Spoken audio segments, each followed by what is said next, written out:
All publicly traded corporations have been structured through a series of legal decisions to have a peculiar and disturbing characteristic. They are required, by law, to place the financial interests of their owners above competing interests. In fact, the corporation is legally bound to put its bottom line ahead of everything else, even the public good. That's not a law of nature. That's a very specific decision, in fact, the judicial decision. So they're concerned only for the short-term profit of their stockholders, who are very highly concentrated. To whom do these companies owe loyalty? What does loyalty mean? Well, it turns out that was a rather naive concept anyway, as corporations are always owed obligation to themselves to get large and to get profitable.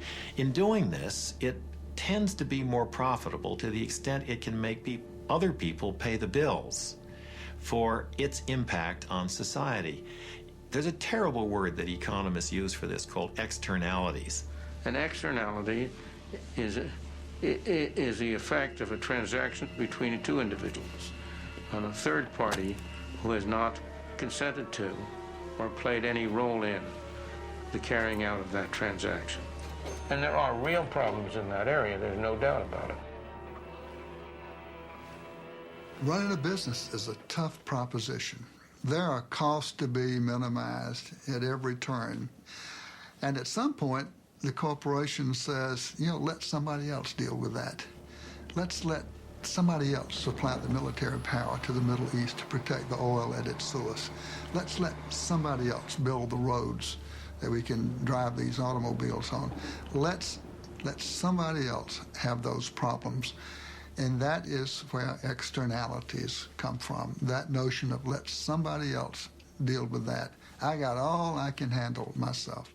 A corporation is an externalizing machine in the same way that a shark is a killing machine. Each one is designed in a very efficient way to accomplish particular objectives. In the achievement of those objectives, there isn't any question of malevolence or of will. The enterprise has within it, and the shark has within it, those characteristics that enable it to do that for which it was designed. So the pressure's on the corporation to deliver results now and to externalize any cost that this unwary or uncaring public will allow it to externalize.